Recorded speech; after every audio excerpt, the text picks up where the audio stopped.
이 돈 중 일부는 남쪽으로도 간다. 거기 사람들도 몇 명 안다.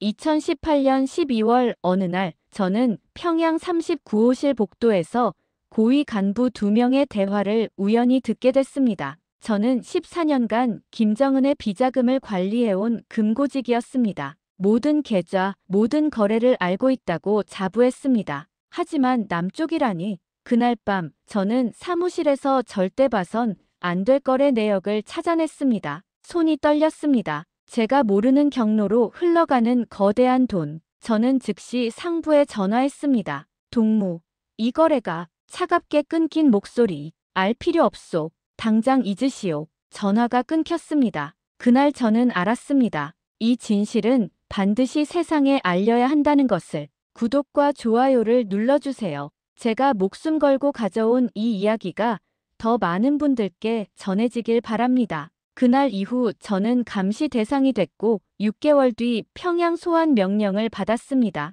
저는 가족과 함께 탈출했습니다. 지금부터 39호실의 실체를 공개합니다. 김정은의 비자금은 우리가 생각하는 것보다 훨씬 가까운 곳에 있습니다. 2005년 봄, 저는 김일성 종합대학 경제학부를 졸업하고 당 중앙위원회에 배치받았습니다. 출신 성부는 핵심 계층, 아버지는 당 간부였습니다. 중국어와 영어를 유창하게 구사했고 성적은 최우수였습니다. 졸업 일주일 후 저는 39호실로 소환됐습니다. 김철수 동무는 오늘부터 당의 특별한 임무를 수행하게 됐소. 저는 가슴이 벅찼습니다. 39호실. 김정은 동지를 직접 보좌하는 곳이었습니다. 선배는 두꺼운 장부 하나를 건넸습니다. 이게 내 인생이 될 것이다. 장부를 펼치자 숫자들이 빼곡했습니다. 스위스, 싱가포르, 홍콩, 마카오. 수십 개의 비밀 계좌 번호들.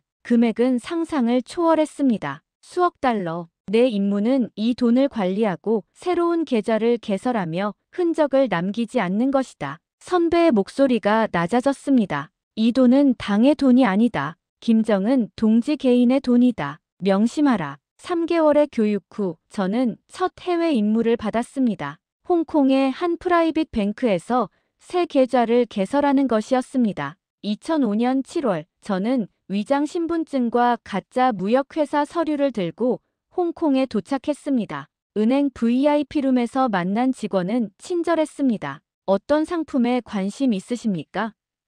저는 준비된 대본대로 말했습니다. 장기 예치, 비밀 유지가 중요합니다. 계좌가 개설됐습니다. 첫 임무는 성공인 것 같았습니다. 그런데 은행을 나서는 순간이었습니다. 누군가 제 어깨를 탁 쳤습니다. 잠깐만요. 중국 공안이었습니다. 심장이 멎는 줄 알았습니다. 여권 좀 볼까요? 손이 떨렸습니다. 만약 위장 신분이 들통나면. 선배의 경고가 머릿속을 스쳤습니다. 해외에서 문제 생기면 본국은 너를 모른다고 할 것이다. 공안이 여권을 꼼꼼히 살펴봤습니다. 5초, 10초. 시간이 멈춘 것 같았습니다. 됐습니다. 여권을 돌려받았습니다. 좋은 하루 되세요. 공안이 사라졌습니다. 호텔로 돌아와 화장실에서 토했습니다. 손이 멈추지 않고 떨렸습니다. 그날 밤 선배에게 보고 전화를 했습니다. 임무 완수했습니다만. 그래, 수고했다. 그런데 김철수 동무. 선배의 목소리가 차가워졌습니다. 오늘 공안 검문 받았지? 어떻게 알았을까요? 우리는 다 안다. 내가 어디서 무엇을 하는지. 명심하라. 실수는 용납되지 않는다. 다음번엔 내가 아니라 내 가족이 대가를 치를 것이다. 전화가 끊겼습니다. 그날 저는 처음 알았습니다. 이곳은 영광스러운 당 조직이 아니었습니다. 이곳은 거대한 감옥이었습니다. 2006년부터 2018년까지 저는 중국 단둥과 베이징, 방콕, 러시아 블라디보스토크를 오가며 39호실의 돈주를 관리했습니다. 제 임무는 단순했습니다. 외화벌이 요원들이 벌어온 돈을 모아 비밀 계좌로 이체하는 것. 하지만 그 돈의 출처는 결코 단순하지 않았습니다. 2010년 어느 날 저는 단둥의 한 창고에서 박성철이라는 마약 거래 담당 요원을 만났습니다. 그는 제 대학 선배였습니다. 철수야, 이번 달 물량이 많아. 확인 좀 해줘. 창고 안에는 차 상자들이 쌓여 있었습니다. 하지만 그 안에 든 건 차가 아니었습니다. 메스암페타민이었습니다. 박형은 태연하게 말했습니다. 이거 하나의 중국 브로커가 2만 달러 준다. 이번 달 목표는 50만 달러야. 저는 아무 말도 할 수 없었습니다. 이게 국가가 하는 일인가? 이상하게 생각하지 마. 우리는 명령을 따를 뿐이야. 이 돈은 결국 김정은 동지께 올라가고 그분의 통치 자금이 된다. 우리는 애국자야. 2013년 방콕에서는 더 큰 거래 현장을 목격했습니다. 북한 식당 평양관의 지배인 리명숙은 30대 후반의 당 간부 출신이었습니다. 그녀는 식당을 운영하면서 동시에 정보 수집과 자금 세탁을 담당했습니다. 김동무, 이번 분기 식당 수익은 12만 달러요. 하지만 실제로 송금할 금액은 35만 달러요. 차액은 어디서 온 걸까요?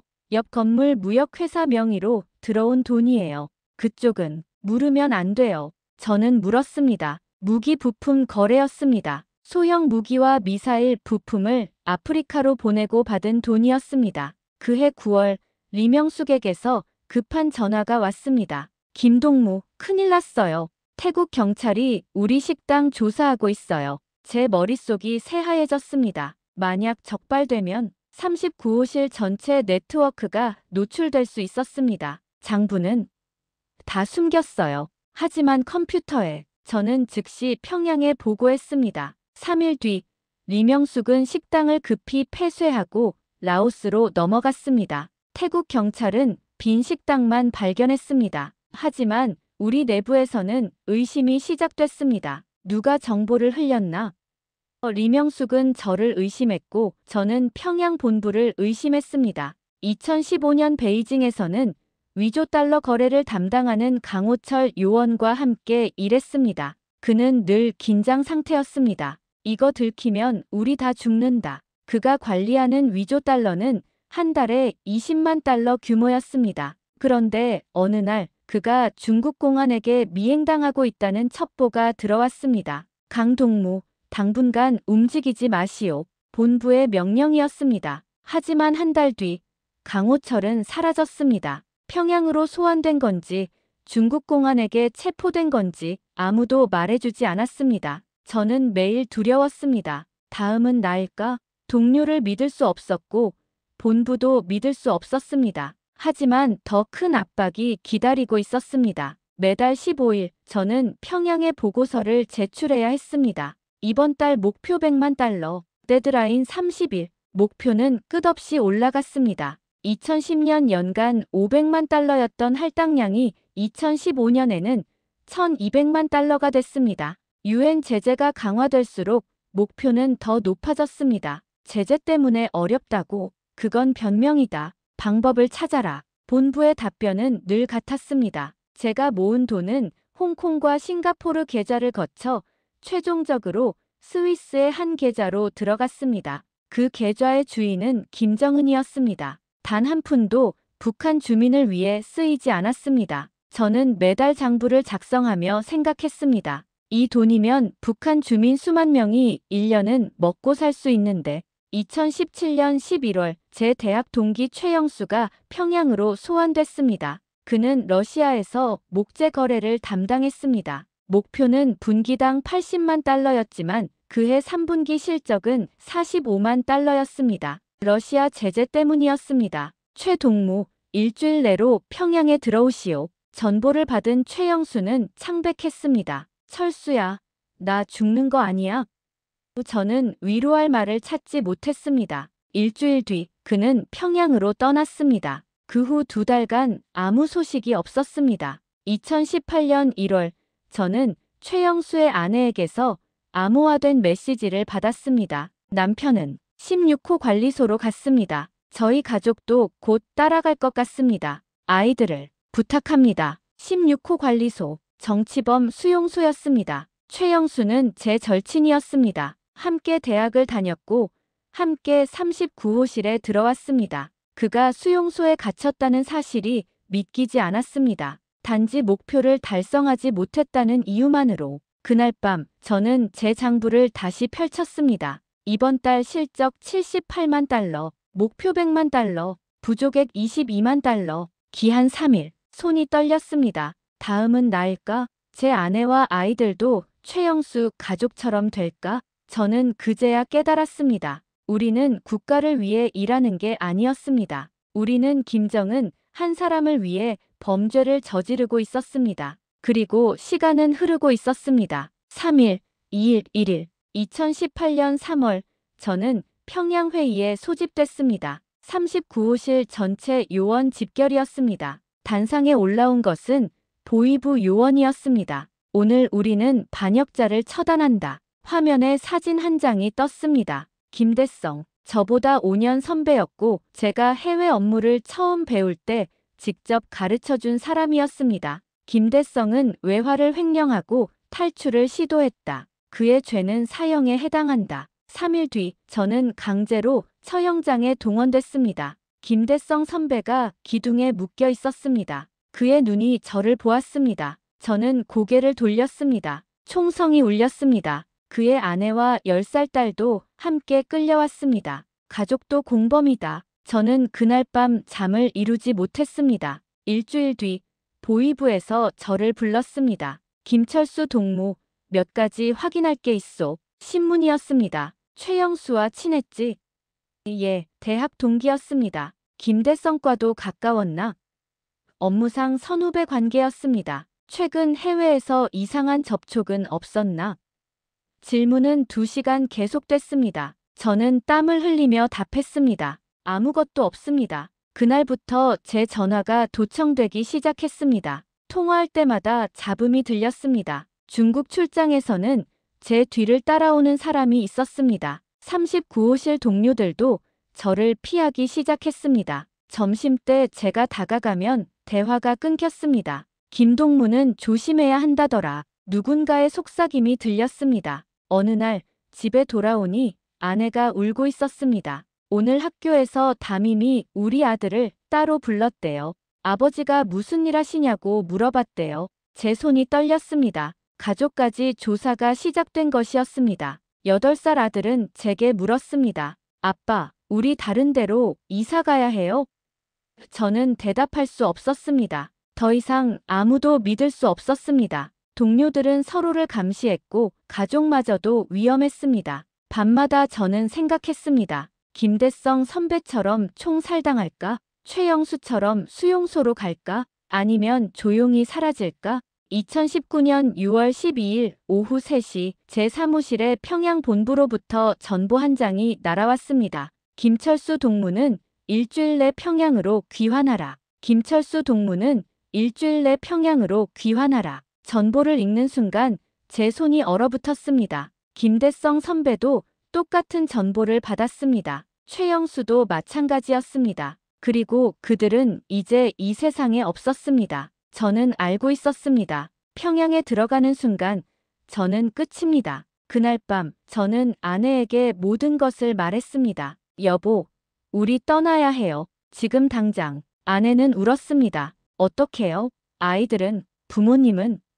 저는 아내의 손을 잡았습니다. 이대로 가면 우리 가족 모두 죽어요. 제가 평양에 가면 당신과 아이들도 수용소로 갈 거예요. 8살 아들과 5살 딸이 잠든 방을 보았습니다. 이 아이들에게 수용소의 지옥을 물려줄 수는 없었습니다. 저는 14년간 모아둔 비자금 일부를 챙겼습니다. 홍콩 계좌에 30만 달러가 있었습니다. 본래는 상납해야 할 돈이었지만 이제 그것만이 우리 가족이 살 수 있는 유일한 길이었습니다. 저는 중국 단둥에 있는 브로커에게 암호화된 메시지를 보냈습니다. 가족 4명, 한국까지 가능한가?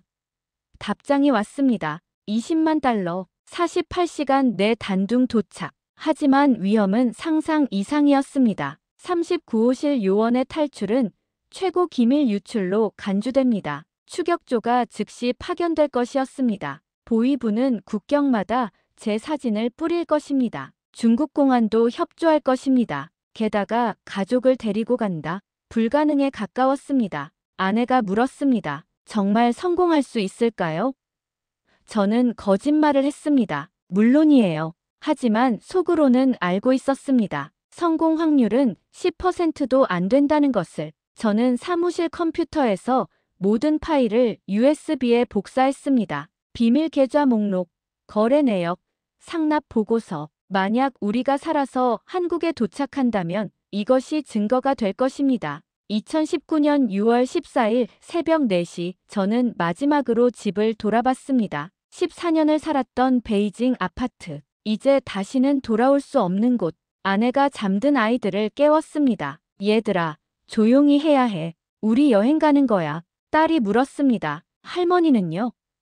저는 대답할 수 없었습니다. 평양에 계신 부모님을 영영 버리는 것이었습니다. 택시가 도착했습니다. 단둥까지 6시간, 탈출까지 48시간. 시간이 흐르고 있었습니다. 베이징 공항 출국장, 보안 검색대를 지나는 순간 제 심장이 터질 것 같았습니다. 가방 안에는 USB와 30만 달러가 들어있었습니다. 가방 열어보세요. 검색원이 말했습니다. 아내가 제 손을 꽉 잡았습니다. 검색원이 가방을 뒤적였습니다. USB를 발견하면 끝입니다. 3초, 5초, 10초 됐습니다. 가방을 돌려받았습니다. 탑승구로 걸어가는 내내 누군가 제 이름을 부를 것 같았습니다. 김철수.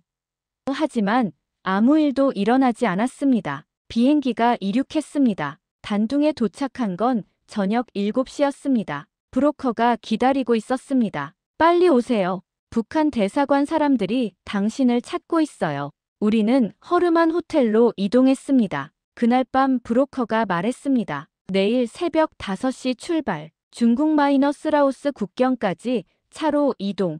거기서부터는 걸어야 합니다. 정글을 하루 반 걸어 라오스 마을까지 가야 해요. 5살 딸이 물었습니다. 아빠, 무서워요. 저는 딸을 안았습니다. 괜찮아.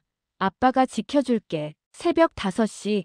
우리는 출발했습니다. 12시간 차를 타고 국경에 도착했습니다. 거기서부터는 정글이었습니다. 6월의 정글은 습하고 더웠습니다. 아내가 딸을 업고 저는 아들 손을 잡았습니다. 브로커가 앞장섰습니다. 조용히. 중국 순찰대가 돌아다녀요. 밤 10시쯤 멀리서 개 짖는 소리가 들렸습니다. 브로커가 속삭였습니다. 순찰대다. 뛰세요. 우리는 어둠 속을 달렸습니다. 딸이 울기 시작했습니다. 쉿. 조용히 해야 해. 아내가 딸의 입을 막았습니다. 개 소리가 점점 가까워졌습니다. 저는 온 가족을 큰 나무 뒤에 숨겼습니다. 손전등 불빛이 우리 머리 위를 지나갔습니다. 숨도 쉴 수 없었습니다. 5분이 영원처럼 느껴졌습니다. 순찰대가 지나갔습니다. 다음 날 오후, 우리는 마침내 메콩강에 도착했습니다. 강 건너편이 라오스였습니다. 작은 보트 한 척이 기다리고 있었습니다. 빨리 타세요. 라오스 경찰도 곧 순찰 올 시간이에요. 보트가 출발했습니다. 강 한가운데쯤 왔을 때 중국 쪽 강변에서 손전등 불빛이 우리를 비췄습니다. 저기다. 멈춰. 브로커가 소리쳤습니다. 빨리, 더 빨리. 보트가 라오스 강변에 닿았습니다. 우리는 뛰어내렸습니다. 드디어 자유의 땅이었습니다. 2019년 7월 28일 인천공항에 발을 디딘 순간을 저는 평생 잊지 못할 것입니다. 라오스에서 태국을 거쳐 한국까지 44일이 걸렸습니다. 국정원 조사관이 우리를 맞았습니다. 고생 많으셨습니다. 이제 안전합니다. 저는 그제야 무너져 내렸습니다. 14년간의 공포, 44일간의 도주, 모든 게 끝났습니다. 하나원에서 3개월간 적응 교육을 받았습니다. 자유가 낯설었습니다. 밤에 불을 켜고 자도 되고 말을 조심하지 않아도 되고 아무도 저를 감시하지 않는다는 것이. 아들은 한국 학교에 적응했고 딸은 한글을 배우기 시작했습니다. 아내는 처음으로 웃었습니다. 국정원에서 저를 여러 번 불렀습니다. 제가 가져온 USB에는 39호실의 모든 비밀이 담겨 있었습니다. 비밀 계좌 목록, 14년간의 거래 내역, 상납 보고서. 김철수 씨, 이 자료는 매우 중요합니다. 조사관이 말했습니다. 저는 하나하나 설명했습니다. 홍콩에서 싱가포르로, 싱가포르에서 스위스로 흘러가는 돈. 그 끝에 있는 김정은의 계좌. 그리고 저는 2018년 12월에 발견했던 그 의문의 거래에 대해서도 말했습니다. 조사관님, 제가 관리하지 않던 경로가 있었습니다. 상부만 아는 비밀 계좌들이요. 어떤 경로였습니까?